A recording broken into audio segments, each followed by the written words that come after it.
André Luiz, nosso carinho, nosso amor, nossa espiritualidade. Alma gêmea da minha alma, voz de luz da minha vida, sublime estrela caída das belezas da amplidão. Quando eu errava no mundo, triste só no meu caminho, celeste devagarinho, encheste o meu coração. Vinhas nas bênçãos dos deuses, na divina caridade, descer-me a felicidade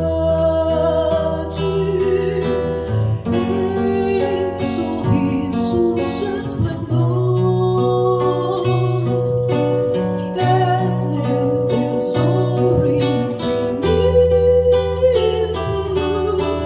juro-te eterna aliança, porque sou tua esperança, como és todo meu amor.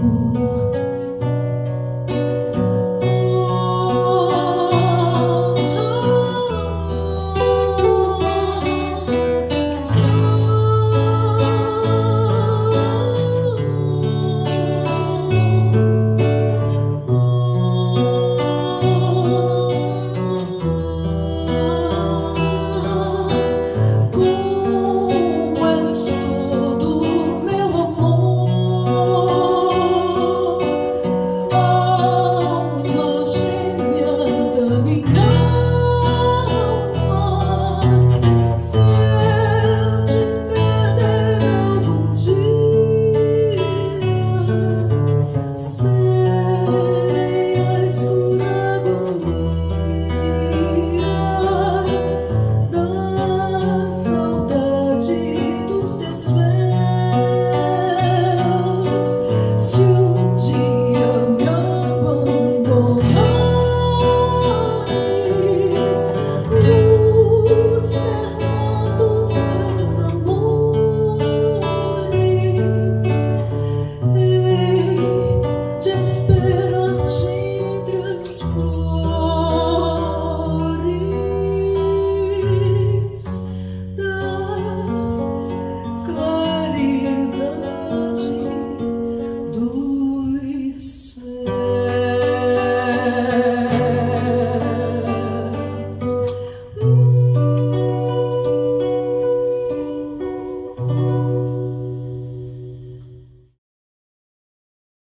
Bem-vindos a todos à nossa palestra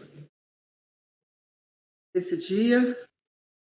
Todos estamos unidos num só pensamento: dar de aprender, estarmos juntos para o estudo da doutrina espírita.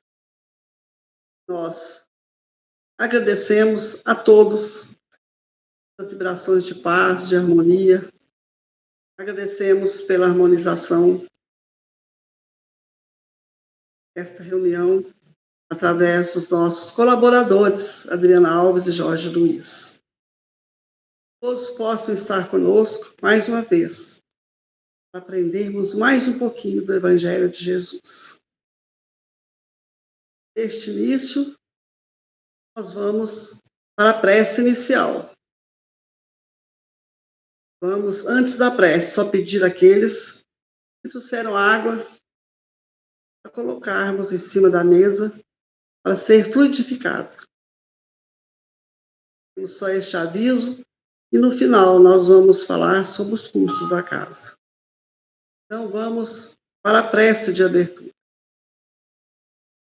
Jesus, bom, amado e divino Mestre Senhor, neste momento de paz, de luz, nós os suplicamos a proteção, mais uma vez, para que possamos, nesta reunião, estudar o Teu Evangelho, aprender, passar para aqueles que estão precisando.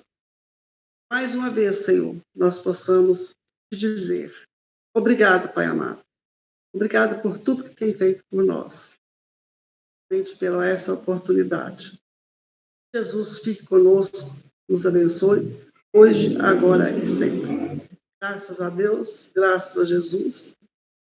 Passar agora a palavra ao palestrante da noite, Anderson Reinaldi, com o tema Amar ao próximo como a si mesmo. Olá a todos os irmãos encarnados e desencarnados.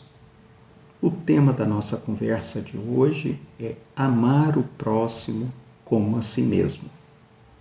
Antes de mais nada, vamos proceder à leitura do trecho do Evangelho de Mateus que contém essa famosa frase do Mestre Jesus. Os fariseus, tendo sabido que ele deixara sem resposta aos saduceus, reuniram-se e um deles, que era doutor da lei, para o tentar, propôs-lhe a seguinte questão: Mestre, qual o maior mandamento da lei? Então Jesus respondeu: Amarás o Senhor teu Deus de todo o teu coração, de toda a tua alma, de todo o teu espírito. Este é o maior e o primeiro mandamento. E aqui tendes o segundo, semelhante a este: amarás o teu próximo como a ti mesmo. Toda a lei e todos os profetas se acham contidos nestes dois mandamentos. É preciso, antes de mais nada, buscar compreender por qual motivo Cristo fez essa complementação. E, além disso, ele a colocou como semelhante ao maior mandamento. Em outras palavras, amar o próximo como a si mesmo é semelhante a amar Deus sobre todas as coisas. Cristo não falou absolutamente nada de inútil. E tudo que ele disse possuía um propósito. E, basicamente, esse propósito era estabelecer os fundamentos de uma nova interpretação das leis divinas. Além de que esses mesmos fundamentos iriam proporcionar uma nova compreensão acerca de Deus. E é interessante utilizarmos, neste momento, o que ele disse a respeito do perdão lá no Sermão da Montanha, para podermos compreender um pouquinho mais. Então vamos ao que ele disse. Se perdoardes aos homens as faltas que cometerem contra vós, também vosso Pai Celestial vos perdoará os pecados. Mas se não perdoardes aos homens quando vos tenham ofendido, vosso Pai Celestial também não vos perdoará os pecados. Para tentarmos compreender a importância dessas palavras do Cristo, é importante voltarmos no tempo e compreendermos como era o ordenamento religioso dos judeus, povo para o qual o Cristo estava falando. Esse ordenamento está muito bem descrito no livro de Levíticos, um dos 5 livros do Pentateuco, da Torá judaica. E ele era basicamente constituído por oferendas e sacrifícios. E havia os doutores da lei responsáveis pela aplicação das penalidades impostas e descritas neste citado livro. Ora, quando se o indivíduo transgredia os mandamentos. Quando ele cometia um pecado, era necessário que ele apresentasse a sua oferenda.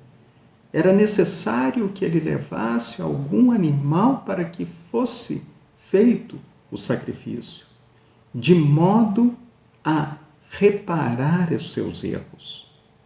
E esses homens, conhecedores da lei, é que se encarregavam de proporcionar essa reparação.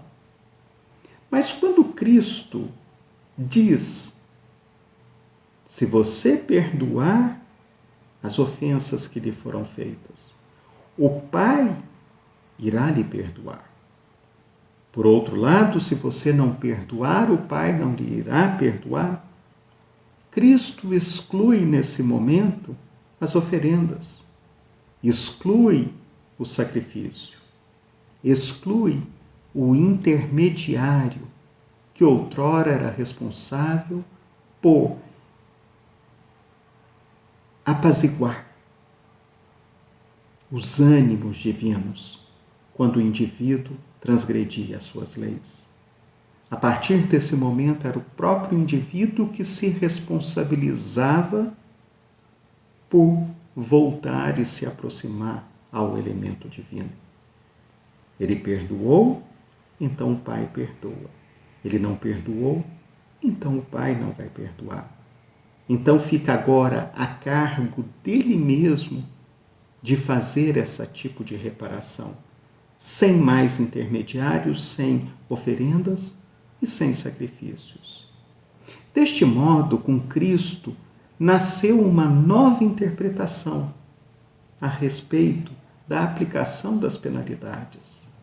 E muito provavelmente o povo daquele tempo não conseguiu compreender nem a profundidade, nem a magnitude dos ensinamentos do Cristo. E provavelmente ainda hoje, muitos de nós ainda temos muita dificuldade em compreender esses ensinamentos do Mestre Jesus. E parece claro que o perdão, ele é, no mínimo, bastante próximo ao amor. Aquele indivíduo que é capaz de perdoar demonstra que ele possui o amor. Assim como o indivíduo que tem amor, ele é capaz de perdoar. Por outro lado, o indivíduo desprovido do amor, ele não irá perdoar. Ele se colocará como o mais importante e o perdão não ocorrerá. Toda vez que ele for ofendido, ele será incapaz de perdoar. Deste modo, como as ofensas estão na origem da necessidade do perdão, é importante voltarmos ao nascedouro dos pecados, ou melhor dizendo, das transgressões às leis divinas. Afinal de contas, todas as vezes que transgredimos as leis divinas, nós causamos um mal a alguém. E é exatamente esse mal que demanda o perdão. Se o indivíduo que foi lesado, ele não perdoa e revida, esse revide necessita do perdão. Ou seja, o perdão sempre será necessário para se encerrar esse ciclo. As palavras do Cristo, é importante ressaltarmos, elas apresentam certa dificuldade para conseguirmos compreendê-las. Mas, com o advento da doutrina espírita, com a codificação da doutrina espírita, essas palavras passaram a ter um sentido muito mais claro, muito mais coerente, muito mais lógico. Até o advento do Espiritismo, as pessoas que seguiam os ensinamentos do Cristo o faziam de maneira dogmática. Afinal de contas, quando Cristo diz: ama o próximo, ama o seu inimigo, se alguém bater na tua face direita ou oferece a esquerda, convenhamos que é difícil a compreensão. Por que motivo eu preciso amar o meu inimigo? Por que motivo, se alguém me bate, eu preciso me submeter à nova afronta? Realmente não faz muito sentido. E com a chegada do Espiritismo, tudo clareou muito. E podemos lançar mão aqui basicamente de duas leis do Espiritismo, que são fundamentais para essa compreensão, que são a lei de causa e efeito e a lei da reencarnação. Essas leis, elas trabalham em conjunto para colocar a justiça divina em funcionamento. Então, o próprio Espiritismo, além desses orientações extremamente importantes que elucidaram as palavras do Mestre Jesus, eles nos explicam também que fazer o bem nada mais é do que seguir as leis divinas. Por outro lado, toda vez que nos afastamos das leis divinas, é porque deixamos de fazer o bem ou então fizemos o mal. E os espíritos vão além na sua explicação durante a codificação. Eles nos explicam, nos elucidam que o egoísmo está na origem de todos os vícios humanos. E o que é o egoísmo? O egoísmo nada mais é do que colocar os seus próprios interesses, as suas vontades, os seus desejos acima dos interesses alheios, seja daqueles com os quais você convive, seja os interesses da própria coletividade na qual você está inserido. Ora, e se toda vez que colocarmos os nossos interesses acima dos outros, todas as vezes que somos egoístas, nós estamos causando prejuízo ao outro. E não existe, segundo a doutrina espírita nos esclarece, não existe nenhuma ação, nenhum ato que fica isento de uma consequência.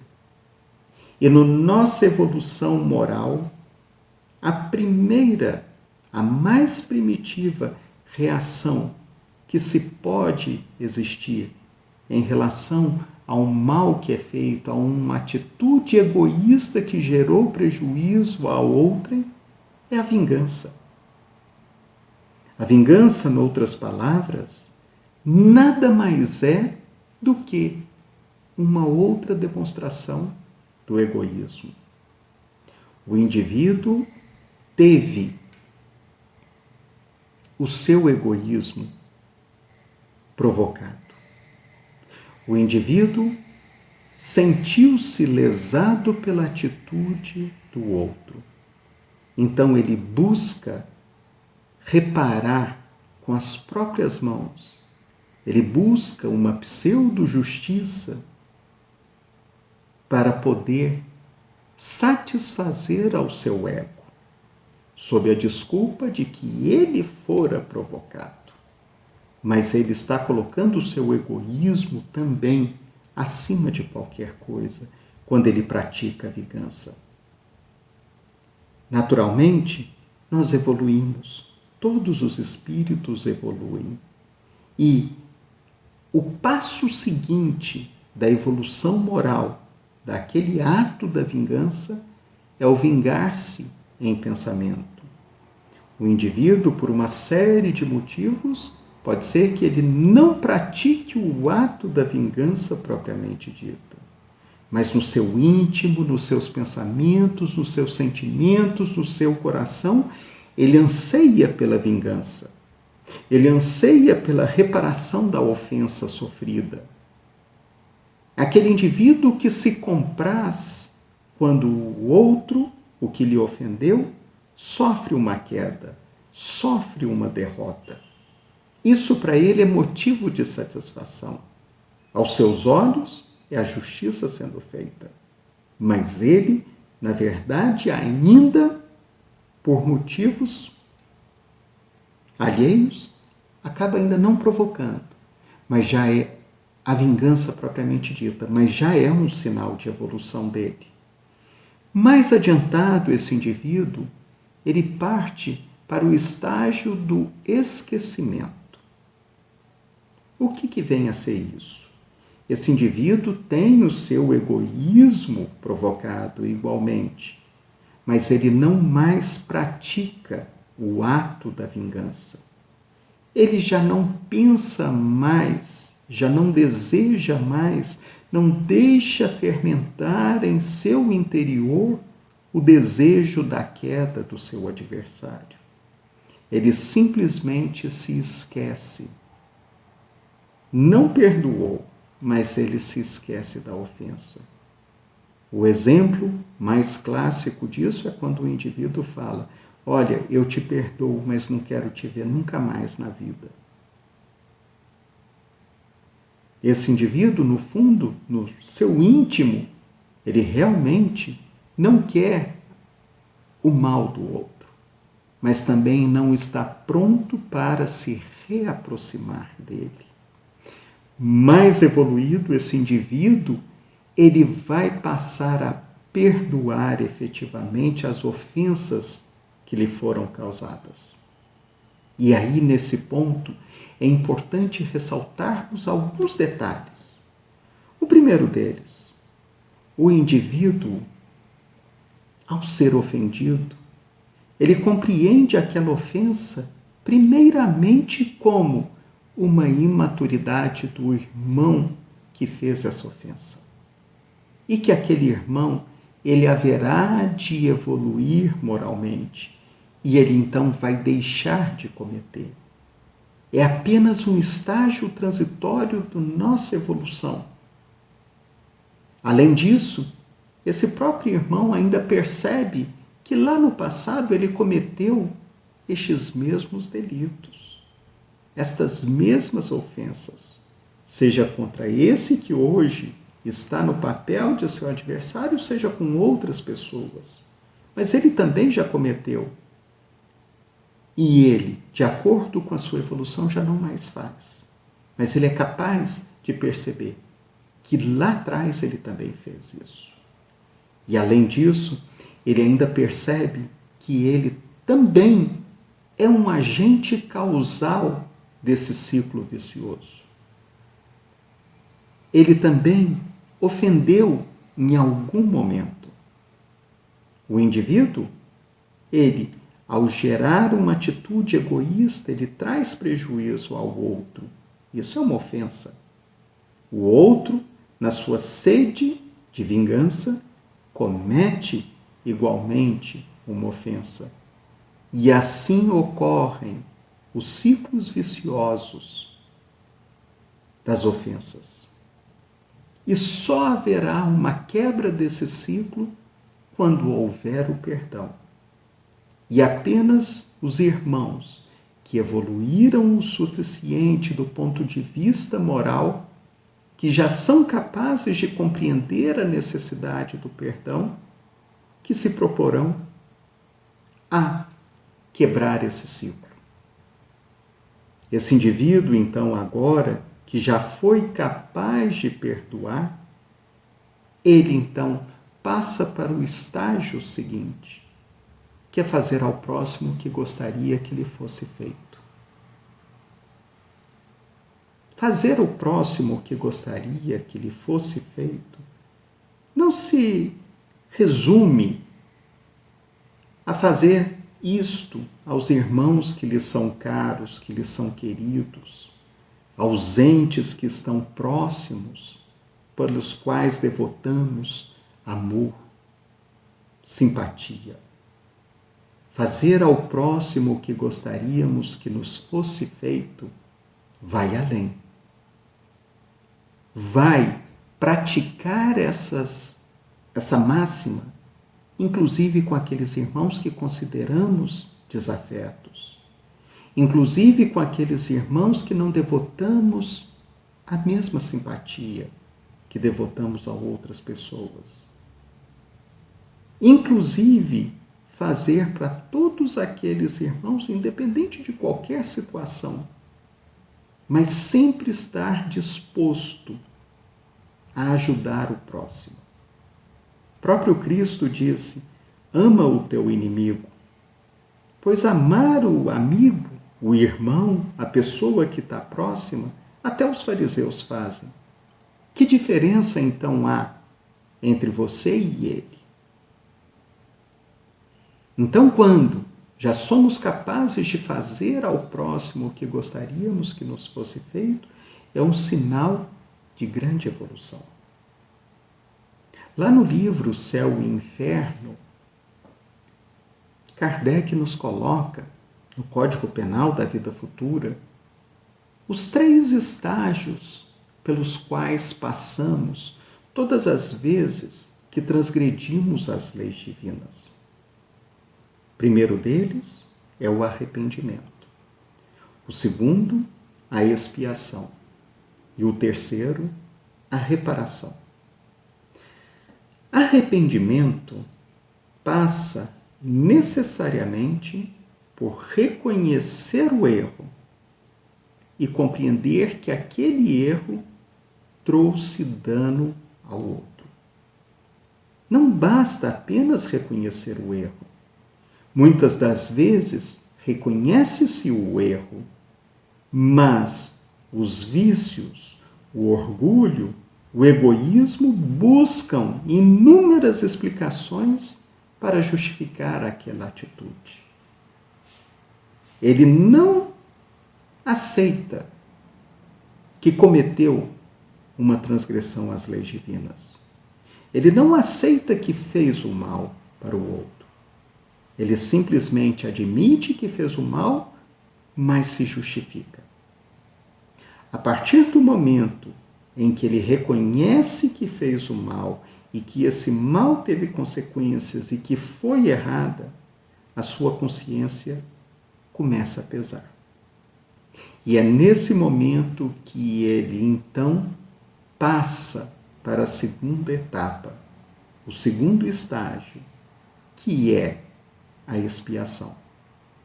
A expiação nada mais é do que respondermos compulsoriamente às faltas que nós cometemos. Respondermos pelos erros que vieram das nossas atitudes. Esse indivíduo, ele, quando está em estágio expiatório, ele precisa ter resignação, precisa ter paciência, precisa ter fé, precisa ter humildade para suportar tais provas e vencê-las. Pois enquanto ele não se submeter a elas com essas virtudes, ele precisará continuar passando por elas, quantas encarnações forem necessárias. A partir do momento que ele consegue superá-las virtuosamente, ele então alcança o terceiro estágio. Esse terceiro estágio, a reparação, nada mais é do que fazer àquele que foi ofendido outrora o bem. Então, se um dia fez o mal àquele irmão, agora, voluntariamente, faz-se o bem a ele.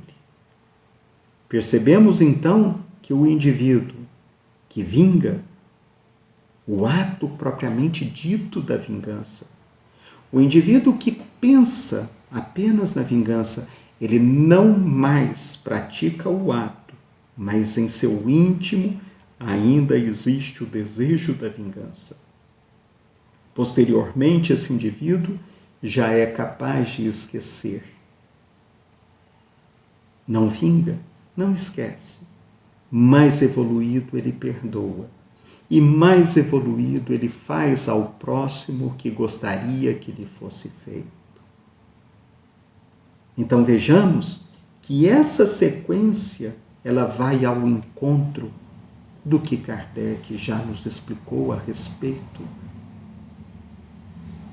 do processo ao qual somos submetidos todas as vezes que transgredimos as leis divinas. O indivíduo que esquece é aquele, as ofensas sofridas, é aquele que já tem resignação, é aquele que já tem paciência, é aquele que já sabe olhar o irmão com os outros olhos. E a partir do momento que ele é capaz de fazer ao próximo o que gostaria que fosse feito, demonstra que ele já apresenta uma evolução muito maior. Então, Cristo, ao dizer que amar o próximo como a si mesmo tem valor semelhante a amar a Deus sobre todas as coisas, ele simplesmente descreveu o nosso futuro evolutivo, moral. Ele simplesmente demonstrou e já disse o que irá acontecer conosco lá adiante, à medida que formos evoluindo moralmente. Amar o próximo como a si mesmo é uma demonstração efetiva de que você ama a Deus. Afinal de contas, esse amar ao próximo, ele é o amor que mais nos aproxima de Deus. É aquele amor que Jesus devotou a todos nós. É aquele amor que Jesus demonstrou. É aquele amor que Jesus praticou. E muitas das vezes difícil de ser compreendido, devido ao nosso estágio evolutivo. Mas nós temos todas as condições de progredir. Temos todas as condições de chegar no mesmo estágio em que Jesus está.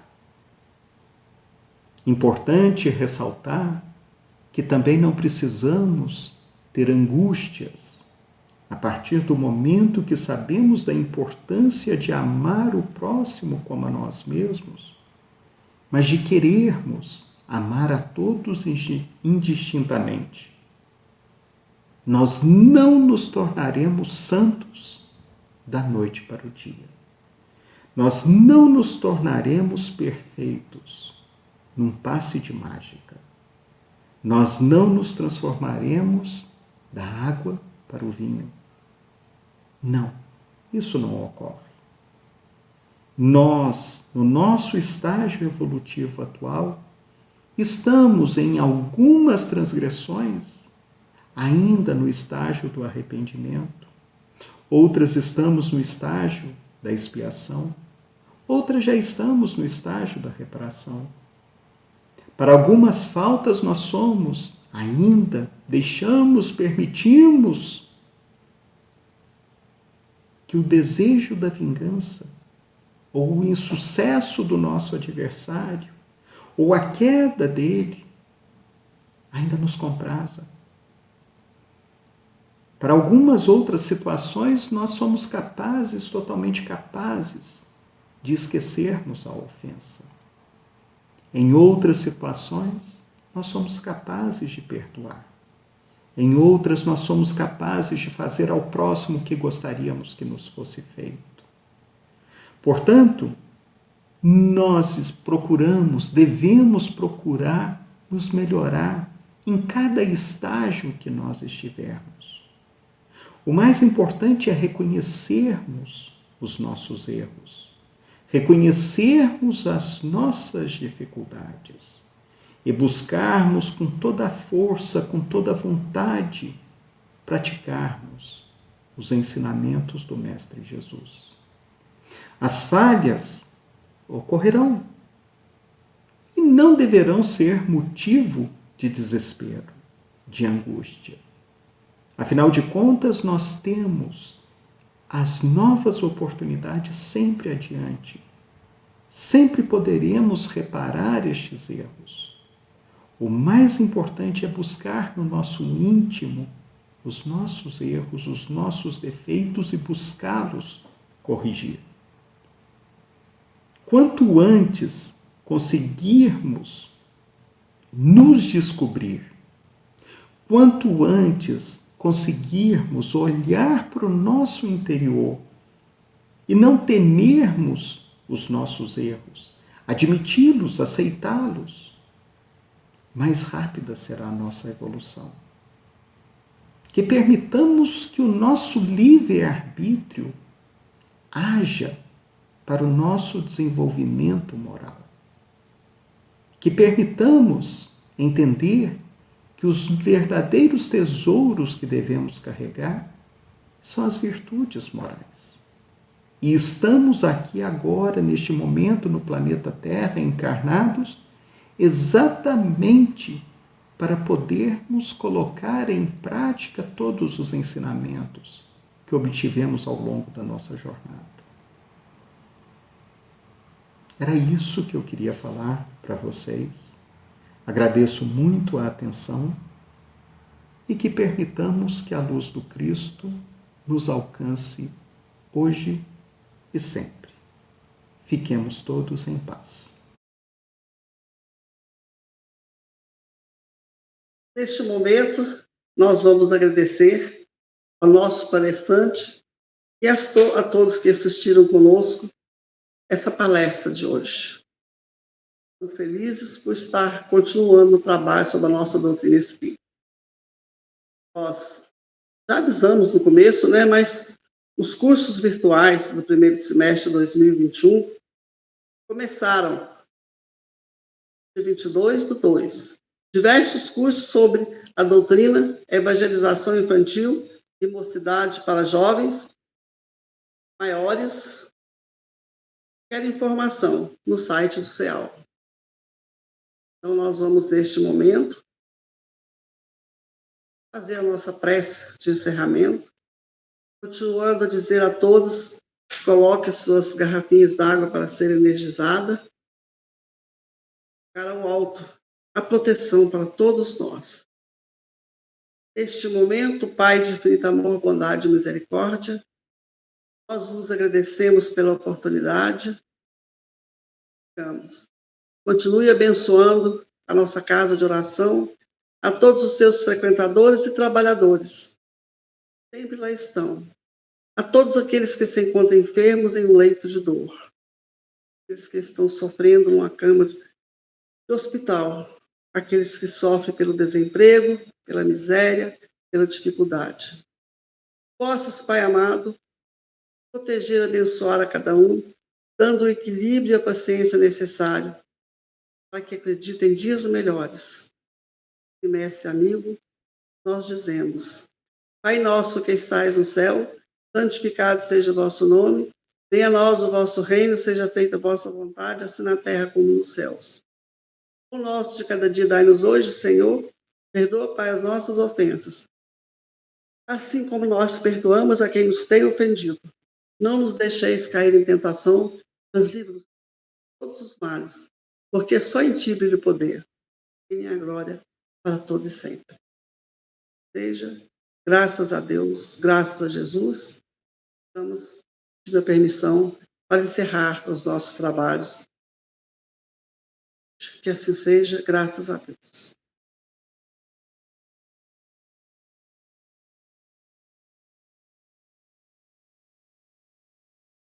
Olá, amigos do Centro Espírita André Luiz. O CEAL agradece àqueles que deram a sua contribuição para que a obra de ampliação do espaço físico fosse executada. Solicitamos que os nossos colaboradores continuem nos apoiando para que possamos cumprir nossos compromissos com os salários dos funcionários que cuidam da manutenção e segurança da nossa casa e também as despesas com água, energia elétrica, material de limpeza e etc. As doações podem ser de qualquer valor e podem ser via conta bancária ou na secretaria pela manhã. Mais informações no nosso site www.cealdf.org.br. O CEAL conta com a sua contribuição.